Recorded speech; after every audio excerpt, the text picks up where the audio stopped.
What's good, y'all? NL Sports Pods here, and today we are going to do our first ever podcast. I used to do these back in the day, back in like 7th grade. We're back to them. We're just going to talk about some MLB spring training news, and hoping y'all enjoy this. Don't worry, I'm going to be posting some more consistent videos soon. I got baseball coming up, so really excited for that. Got some pretty good spring training ball happening so far. Very good. We're going to talk about some news. The Yankees beard rule getting removed. The WBC, the World Baseball Classic, how that's shaking up, and just more spring training news with scores and all that, standings and all that, and who I'm looking to watch make a comeback this season. So let's get right into it. So the Yankees, after almost 50 years, they have basically saying that you can have facial hair and you can have well-groomed beards now, which I kind of like it, but it kind of ruins the tradition. I don't really know why they changed this, but it's going to be interesting to see Yankee players with beards that usually wouldn't have beards. Like Aaron Judge, what is he going to do with his hair? Garrett Cole, going to get his beard back maybe? Gleyber Torres, who went to the Tigers this offseason, he has a beard now. He looks basically unrecognizable. I kind of don't see the change, if I'm being honest. But I can see I don't know why they did it. It's kind of like taken away from a tradition. And my personal thoughts on it is meh. I don't really care about it, but I'm a Mariners fan, so I hate the Yankees. I really hate them. Anyways, next up, we got the challenging strikes and balls. So you can only challenge if you're a pitcher, hitter, and I think catcher. I gotta see that though. I'm not sure. I think they're gonna be using it in about 60% of their games. Spring training. It's not gonna be regular season quite yet. I think it is just hitters and pitchers. Gotta look that up though.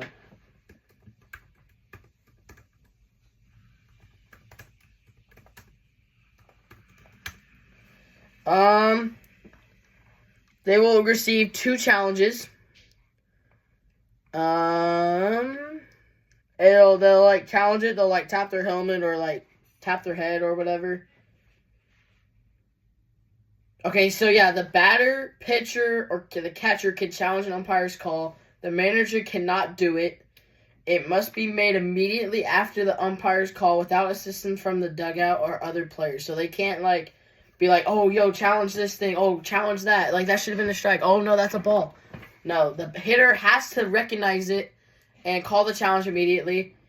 Otherwise, they can't do it. I kind of like the system. It kind of changes up baseball a little bit. It kind of helps umpires fix their mistakes, fix their zone kind of thing, in my opinion. But overall, I kind of like this rule. It's a rule that I think could have not been added, and it wouldn't have changed anything, but I kind of like it.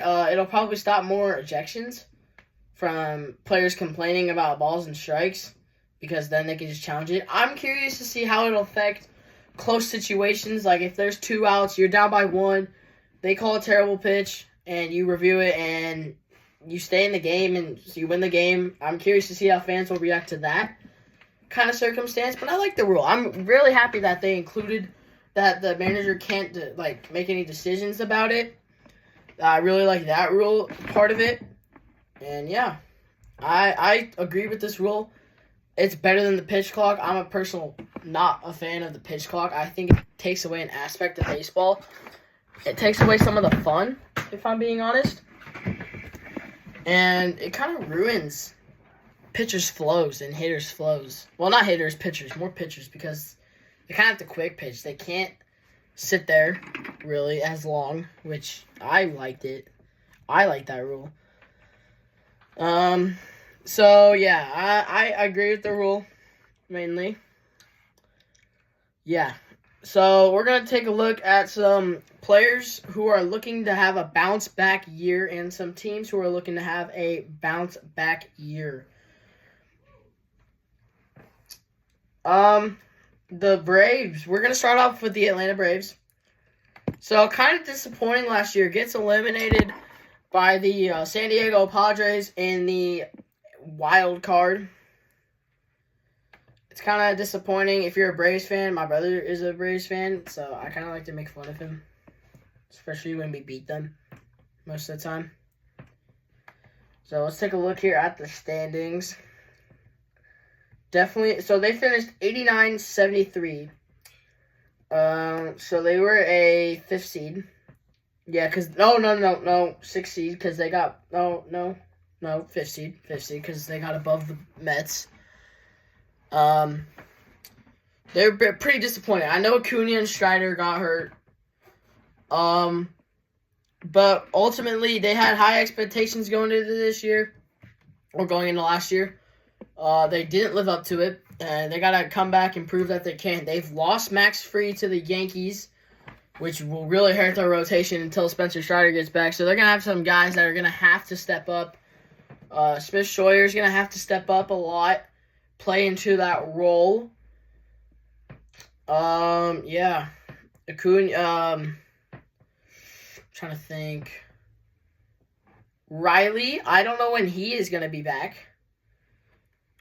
They need to really get him back at third, lock it down at third. He's one of the best third basemen when he's playing in the league, in my opinion. Really good third baseman. I think he could make the USA World Baseball Classic, foreshadowing to my video I'm making. Yeah, they're a pretty disappointing team last year. They really need to bounce back. They finished 89-73. Isn't bad. But ultimately, if you're a Braves fan, you're looking for potentially a 100-win season. A lot of people have high hopes for the Atlanta Braves, especially if they get Acuna fully healthy, Strider fully healthy, Riley fully healthy. Those are 3 key pieces for the Atlanta Braves.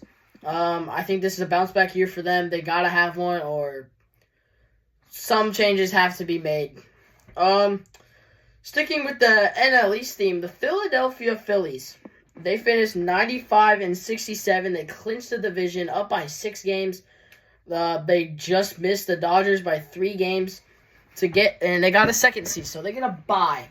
They go on, play the New York Mets, and they lose. The Philadelphia Phillies lost to the Mets, their division rival, who was the 6th seed and just grazed by the Brewers by a hair, as Pete Alonso had hit that go-ahead 3-run bomb in the top of the 9th to give them that win in Milwaukee. They go to Philadelphia, and the Phillies just straight up lose. If I'm a Phillies fan right now, I'm very disappointed by that. You finished 95-67. You're like, okay, we are set for the playoffs. We are locked in pretty much. And you're pretty much just like, okay, we're gonna go to the World Series again. We're gonna make another one. We're gonna beat the Dodgers, the superstar team that the Dodgers have made. We are going to get by them. We're gonna make it to the World Series. We're gonna finally get the World Series that we have deserved. And then you lose to your division rival, the Mets. And the Mets go on to lose to the Dodgers. And the Dodgers win the World Series. So Phillies, they have the talent. They really have the talent. They have the rotation. They have a really strong bullpen. They have Bryce Harper and JT Realmuto leading that squad, veteran players. They got a couple young studs, Bryson Stott, Alec Boehm, Kyle Schwarber out there in left, hitting tanks as always. One of the best leadoff home run hitters in the league. I think you just got to overall get over the hump and get that World Series. This is one of the pretty important year for the Phillies, because if they don't win the division or make a push in the playoffs, you could see some changes in that dugout, manager wise or coaching wise. Trey Turner also at short. He's been a stud for a very long time. One of the leaders as well. Forgot about him. So, yeah, they have the talent. They just need to execute on the field and get the job done. They have the rotation. They have Zach Wheeler, one of the best aces in the league. But they also got a rising division of rising young stars. The Pittsburgh Pirates, obviously Paul Skeens, Cincinnati Reds, Ellie De La Cruz, Cardinals, trying to also have a bounce back here. We'll get to them next. The Cubs, not a lot of strong guys. They lost Cody B, but it's just the same old Cubs. But yeah, ultimately, Phillies got to make a deep run. Got to try and get a World Series ring, or something's happening with the coaching staff and potentially some players, major players, leaving that organization. We'll shift our attention to the AL for a second. Let's pick out a team. I want to go with the Rangers. The Texas Rangers in the AL West. You're coming off a World Series win. You beat everyone against all odds. You beat the Dynasty and the Astros.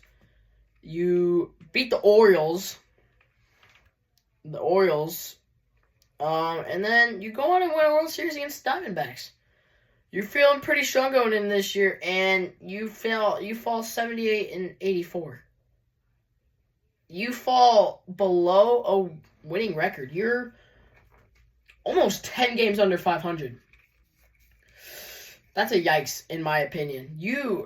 That's one of the worst seasons following a World Series championship. Like, that World Series, don't get me wrong, it was a terrible World Series. Like, I don't even think I watched a single game. There's got to be some changes made there. They got to have a bounce-back year this year. They have, obviously, Corey Seager, Marcus Semien out there, Jonah Heim, Dolis Garcia. They all, pretty much for the most part, had rough years. And they were hosting the All-Star game. You got a lot of attention on the Texas Rangers instead of the Astros, who won the division but ultimately lost in the wild card to the Detroit Tigers. So I don't know what's going to happen in Houston. But back to Texas Rangers, low-key, you just have to be better than that. You can't be falling 6 games under 500 and finishing third in the division. Somehow they're only 8 games back. The AL West was not very strong last year at all. Astros only finished 88 and 73 and won the division. Definitely the worst division winner in baseball last year. And AL West was low-key not good. They were one of the best divisions in baseball in 2023. They had 2 playoffs and the World Series champions. Doesn't matter how many playoff teams they had the World Series champions. Ultimately, bounce back year. I know they were dealing with injuries in that rotation with DeGrom and Scherzer, but you lost Scherzer. I think they still have DeGrom. And the AL West is getting, I don't know about stronger, but the AL West is looking to compete this year. So, got to compete. Texas Rangers definitely need to have a bounce back year. Let's stick with the AL here. Let's go to the Baltimore Orioles. Yeah, they finished 91 and 71. Great. They're going to go on and play Kansas City Royals at home. You have a 3 seed. Oh, no. You have a 4 seed. What am I saying? You have a 4 seed. You're playing against the Royals. Who's on the Royals besides Bobby Witt Jr. and Salvador Perez? Am I right? Oh, no. You're going to get swept. At home against the Royals? Really? You lose 2? You score 1 run in that entire series? You almost won the division. You almost beat the Yankees. You were that close. This close. And you lose to the Kansas City Royals, who are... I love the Royals. They are such a young ball club. A lot of talent, especially with Bobby Witt Jr. I really hope he wins an MVP this year against all odds against Aaron Judge. But the Orioles just... It happened 2 years in a row. Who did they lose to in 2023? It was the Rangers. Yeah, they lost to the Rangers. They won the division, lose to the Rangers. I don't think they got swept. I think it was 3-1. I think that was what it was. Ultimately, got to have a good year this year. I mean, you're good in the regular season. 20 games above 500. That's magnificent. Amazing. But you ultimately you got to finish better than that. Orioles fans are pretty disappointing. But they got a lot of young talent. They got Jackson Holliday, Jordan Westburg, Gunnar Henderson, Adley Rutschman is only 27, Colton Cowser and Wright. A lot of young rotation pieces like Grayson Rodriguez. You gotta probably have Felix Bautista back later this year. Your ace closer. Who'd they sign? They signed a. I'm trying to think. I can't remember. They signed a starting pitcher. I feel like, didn't they? Yeah, they signed someone. I forgot who. They lost Corbin Burns though. That's gonna take a hit on their rotation. Yeah. Ultimately, Orioles. Royals sounds similar enough. Gotta have a bounce back year if you're the Orioles. You gotta shine in the regular season like you always do, and then you just gotta go and get into the World Series. Ultimately, that's the main goal. They're one of the best teams in the AL, but they just gotta prove themselves. We'll do one more team. We're gonna head over to the NL West. I know I said I was going to do the Cardinals, but I'm going to explain some players. I have a player on the Cardinals. For the next segment we got coming up is players who need to have a bounce-back season after we do the Arizona Diamondbacks in the NL West. They missed the playoffs. That's a huge factor. They went 89-73. It's not bad. It's not bad. They're in the NL West. You're facing the Padres and the Dodgers. I get it. You finish third. You finish right in the middle of their division. You're 9 games back, 4 games back of making the playoffs. They lost. No, they were tied with the Mets and the Braves, but they lost the tiebreaker. So they were just really inching close to making the playoffs. But you went to the World Series. You had a lot of high hopes on you, especially with Corbin Carroll, your star right fielder, had a terrible start of the season. He was batting like 211, I think, or something like that at the start of the season. He was doing terrible. Terrible start for Carroll. He picked it up a little bit toward the end of the season. He ended up with like 250, 260 average, I think. But ultimately, the Diamondbacks, you get Corbin Burns. That's huge. That's a huge piece in your rotation. You get Corbin Burns. That's your ace. Sign him to a multi-year deal. I don't know, who else did they sign? I didn't hear a lot about the Diamondbacks. But, yeah, they had a disappointing year, missed the play. They have Ketel Marte, almost won an MVP. I love Ketel. He's one of my favorite players. I play second base. He plays second base. The chemistry's just there. You keep Ketel. You get Carroll in there. You have him start off really strong. And you ultimately can make the playoffs. Ultimately could win the division. You just got to win your games. Beat out the Dodgers. Win the division like you swept them when you made the World Series in 2023. You swept the Dodgers. They were supposed to be the dynasty of all dynasties this year. They have literally everyone. I literally can't name like one bad player on their team. Well, I don't know how Hyun Sung Kim is going to be, but that's like maybe their worst player. But he hasn't even played a major league. He hasn't even had a major league at bat or game yet, so I can't really say much about him. Yeah, that's my takes on teams who need to have a better season. The Braves, Phillies, Rangers, Orioles, and the Arizona Diamondbacks. So now we're going to move into players who I think had a disappointing season. And starting off in the NL Central, we're going to go with Nolan Arenado. Cardinals had a lot of high hopes going into the season. Arenado, he batted .272, but only had 16 home runs. That is yikers from Nolan Arenado, who was supposed to be one of their power hitters, their guy, who was supposed to hit them.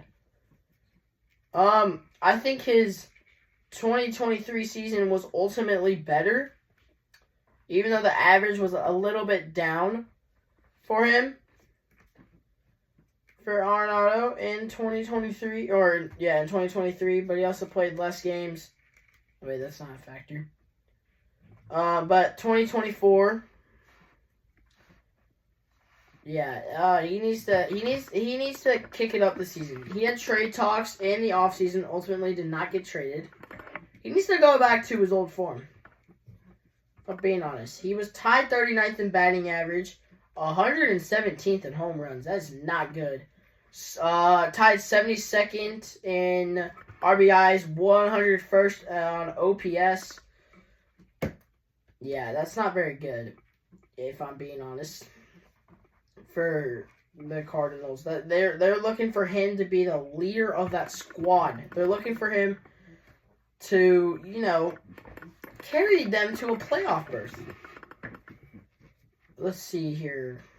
Only 16 home runs. Definitely a down year. The only time he had less than 16 was in 2020. But besides that, the only other season was his second year in rookie year. But, that's his second year in rookie year. You're not going to be putting up 30 home runs. And he only had 480 at-bats. He hit half the amount of half the amount of home runs in 182 at-bats. He had 578. Got to pick it up. Definitely a down year, disappointing year if I'm Nolan Arenado. But I'm just looking bounce back. I know what I can do if I'm Nolan Arenado. I know I am a Gold Glove potential winner. I know that I can play great defense. I know that I can hit the ball for power. I know that I can be that clutch hitter when the Cardinals need me to be a clutch hitter. I just know I can if I'm Arenado. Ultimately, disappointing year for him. Really needs to bounce back. Cardinals need to have a bounce back year in particular. And yeah, that's my take. Next player, definitely a player that I love. His name is just Julio Rodriguez. I don't know if y'all have ever heard of him, but his name is disappointing year. I'm just gonna say it right now. Julio, I know he was injured. I get that, but ultimately, if you're gonna be paid $400 million to be on the Seattle Mariners, I need you to perform like you're a Seattle Mariner.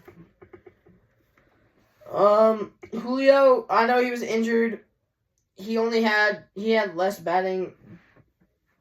He had more at bats than he did last year. But only 20 home runs. And he had less at bats in his rookie year and had a lot more home runs. He had 8 more home runs. And more RBIs and more walks and a lot more things. Julio, ultimately, you need to go back to 2023 for him. That is when you were at your peak. You hit 32 home runs. You had 103 ribbies. You had 47 walks. But you did have 175 strikeouts. He got those down this year, though, which is good. But he did have less at-bats. And it kind of equivalates. He had 273 average, a 325 on-base percentage, 409 slugging, 734 OPS. Julio, if I can say one thing to you right now, is make the fans happy. Just enjoy it. You got a whole section in right center field dedicated to the J-Rod Show. You gotta just be a better hitter. You gotta stop chasing sliders outside the zone. And you want to go back to when you basically carried the Mariners to the playoffs in 2022. You were a rookie. You were just embracing the moment.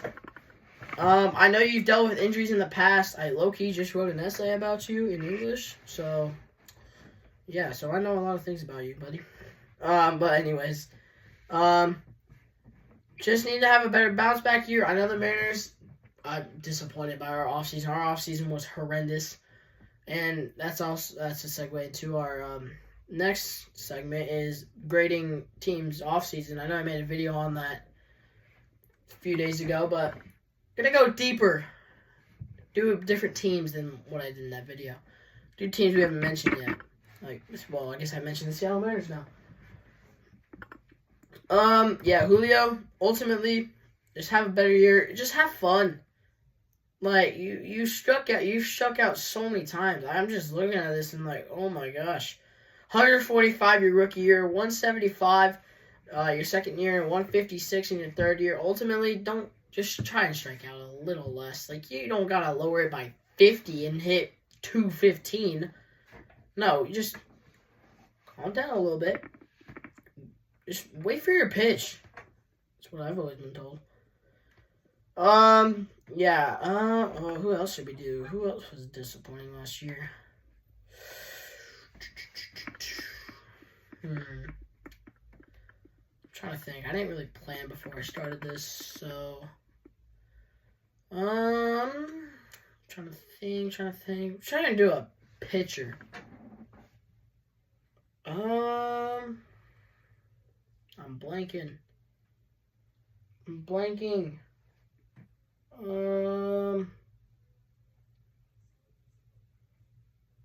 No. We're gonna go into off-season stuff. Because I can't think of players. Okay, let's grade some teams off-season. So now what we're gonna do, we're gonna go into the next segment. We're gonna be grading MLB teams off-seasons. Based off who they signed, who they lost, and overall, how was their off-season? Did they gain? Do I think they're gonna have a better record, or do I think they're gonna have a worse record than they did last year? So we're gonna start off with the. Oh no, I was gonna do the Padres. I did not do the New York Mets. We're gonna do the New York Mets. Sorry, I gotta type this up here. New York Mets offseason. There we go. Okay, so obviously they signed Juan Soto. That's huge. They got Pete Alonso, Sean Manaea. They signed AJ Minter, great reliever. Ryan Stanek, Jesse Winker back. So a lot of players back. Clay Holmes, I forgot they signed him. Frankie Montas, Jose Siri. Yeah. I ultimately think they're going to have a way better record than that. I think they're going to win the division. If I'm being honest. You get one of the best hitters in baseball. You got Juan Soto. I know you might have overpaid him a little too much. 15 years, $765 million. That's a lot of years or a lot of money for Juan Soto. But he ultimately got the contract he wanted. He seems pretty happy about it. I mean, he's giving Brett Beatty Cadillac for just letting him have his number. I think the best signing they had was Pete Alonso. You get a first baseman. They signed him a little bit later. They didn't really lose a lot of players, I don't think. They mainly signed everyone they needed to.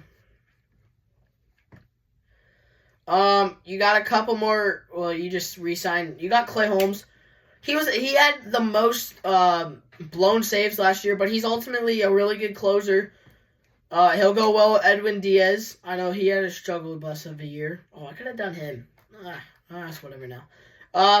Clay Holmes, he'll really do well next to Edwin Diaz in that bullpen. They're both going to be leaders. Frankie Montas, they did lose Luis Severino, I believe, to the A's. They got Jose Siri in a trade with the Rays. I don't think he'll play that much. I'm just ready to see Juan Soto and the Mets play Aaron Judge and the Yankees. I'm ready to see that matchup. I'm ready to see Juan Soto get booed so hard when he goes back to Yankee Stadium. Ultimately, I think they're gonna have a better record. I think they're gonna have easily a 90+ win season, easily. They obviously got better. I think I'm gonna give them definitely an A. An A. I don't think it's an A+, like the Dodgers. If you haven't seen that video, by the way, go watch it, please. Yeah, I think they got better. Obviously, they're who they wanted. They got Juan Soto. Everyone wanted him, but they got him. Can't really complain about that. Yeah, we're gonna do another team. Ultimately, the Mets get an A on the grade scale. Next team, we are gonna stay with the NL here. And we're going to go to the Cincinnati Reds. Haven't really heard much from them this offseason, if I'm being honest. They signed Austin Hayes, left fielder. They got Taylor Rogers. I like that. I like those signings a little bit. I'm trying to see here. What else did they get? But ultimately, you're trying to build around Elly De La Cruz. Yeah, they got Gavin Lux at second. That's a good signing, I believe. They got Jose Trevino. They got. Oh no, they lost Fernando Cruz. I liked him as a reliever, especially now will be the show. Oh yeah, They got Brady Singer, but they also lost Jonathan India. They got oh no. Oh yeah, they lost Joey Weaver. Okay. Oh yeah, and they lost Ty France. Okay, that's not that really big of a deal.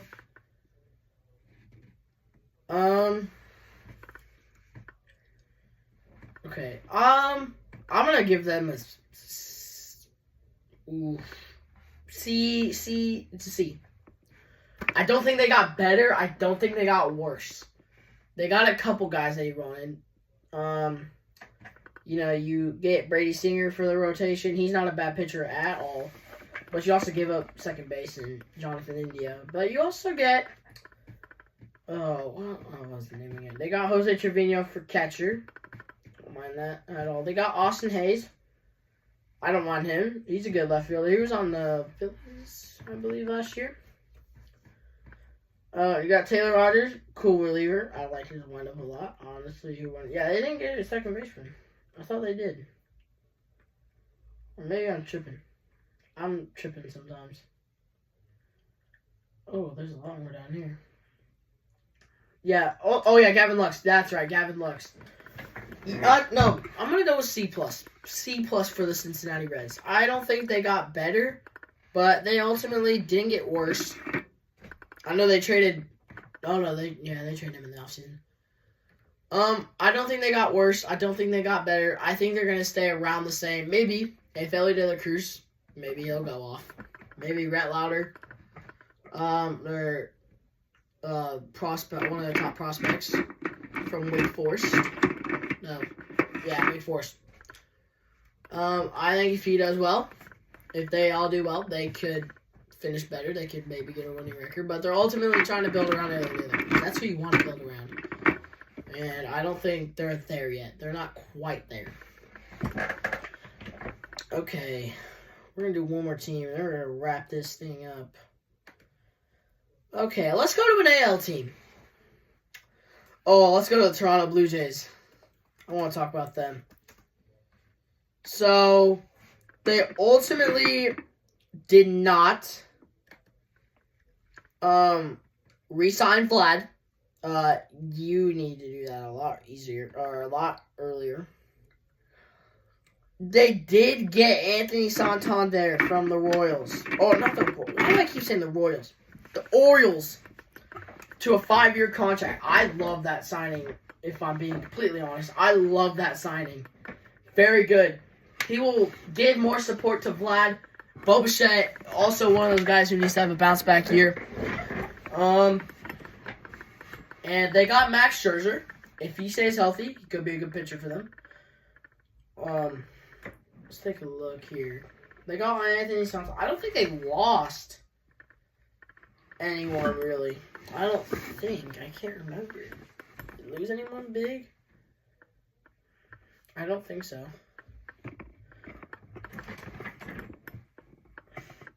Yes, they did get Yimi Garcia back. Oh, yeah, Andres Jimenez. That's great. I agree with that trade a lot. Yeah, very good trade. Okay, this is from September. Yeah, they got Andres Jimenez, Yimi Garcia. I'm going to give the Blue Jays a B+. I think if you sign Vlad, you ultimately set him up. You pay him the money that he deserves. You give him that $500 million contract that he needs and deserves. He's such a young talent, first base. That's the only thing that is my issue with the Blue Jays offseason. Everything else is perfect. You got Andres Jimenez. You didn't really give up much for him. You gave up Spencer Horwitz and Nick Mitchell. I've never heard of those two players. And you also got Nick Sandlin, a good bullpen guy, a decent bullpen guy. You also get Yimi Garcia signed back, even though you trade him to Seattle. I want him back. Good offseason for the Blue Jays. I'm going to give him a B+. Yeah, you get Anthony Santander there. Good staple in the outfield next to Dalton Varsho. And then you get another infielder with Jimenez at second. So you got Bo, you got Jimenez, and Vlad. Who I don't know who plays third. You got Alejandro Kirk behind the plate. I do think they could have they got Max Scherzer. If he stays healthy, he's a good starting pitcher for them. I think he gives their younger guys some more support. B+ for the Toronto Blue Jays. Well, that's it for NL Sports Podcast for today. I hope y'all enjoyed. Comment down below. Do you guys want to see more podcasts? I will probably try and do weekly podcasts every Friday if I can. I'm hoping to get back into podcasting. Let me know what you think.